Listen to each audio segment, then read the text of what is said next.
तेनालीराम की कहानी। विजयनगर राज्य के एक गांव में रमैया नामक व्यक्ति रहता था।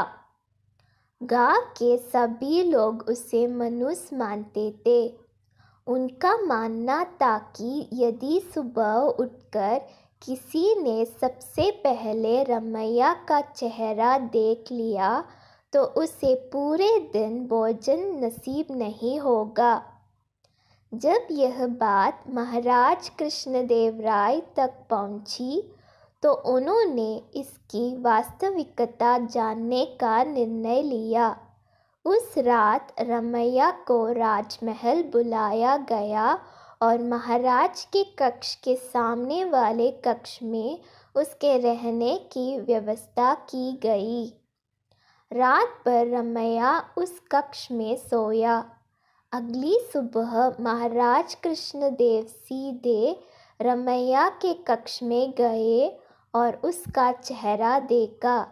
दिन का प्रारंभ रमैया का चेहरा देखने के बाद अब महाराज को देखना था कि उनका दिन कैसे गुजरता है।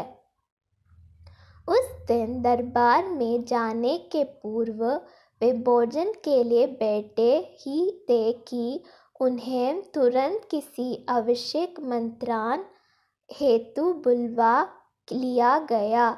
वे बिना भोजन करे ही दरबार चले गए। दरबार की कार्यवाही जो प्रारंभ हुई तो देर रात तक चलती रही। दरबार की कार्यवाही समाप्त होते तक महाराज कृष्णदेव राय को जोरों की भूख लग आई थी। जब उन्हें भोजन परोसा गया तो उन्होंने देखा कि उनकी थाली पर मक्खी बैठी हुई है।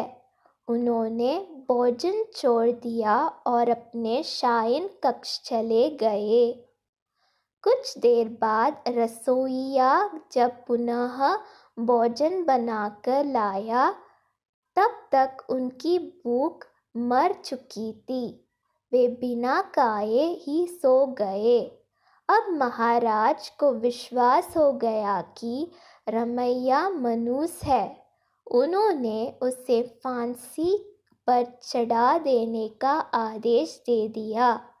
रमैया की फांसी की बात जब उसकी पत्नी तक पहुंची तो वह रोते रोते तेनालीराम के पास गई और उससे सहायता की गुहार लगाई। तेनालीराम ने उसे आश्वासन देकर घर भिजवा दिया। अगली सुबह जब सैनिक रमैया को फांसी पर लटकाने ले जा रहे थे तो रास्ते में उनकी बहन तेनालीराम से हुई। तेनालीराम ने रमैया के कान में कुछ कहा और चला गया। इधर फांसी गृह पहुंचने के बाद सैनिकों ने रमैया से उसकी अंतिम इच्छा पूछी। रमैया ने कहा कि मैं महाराज को एक संदेश भिजवाना चाहता हूँ। एक सैनिक द्वारा वह संदेश महाराज तक पहुंचाया गया। संदेश इस प्रकार था, महाराज, सुबह सबसे पहले मेरा चेहरा देखने से किसी को पूरे दिन भोजन नसीब नहीं होता, लेकिन महाराज आपका मुँह देखने पर तो जीवन से हाथ धोना पड़ता है।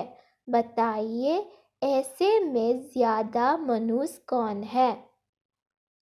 संदेश पढ़ने के बाद महाराज को अपनी अंधविश्वासी सोच पर शर्म आई। उन्होंने सैनिकों से कहकर रमैया को बुलवाया और पूछा कि उसे ऐसा संदेश भेजने का परामर्श किसने दिया था। रमैया ने तेनालीराम का नाम लिया। महाराज तेनालीराम की बुद्धिमत्ता से बहुत प्रसन्न हुए।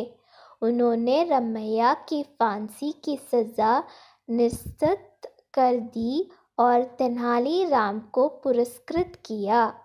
इस तरह तेनालीराम की वजह से रमैया के प्राण बच पाए। सीख: अंधविश्वास से दूर रहना चाहिए। अंधविश्वास से दूर रहना चाहिए।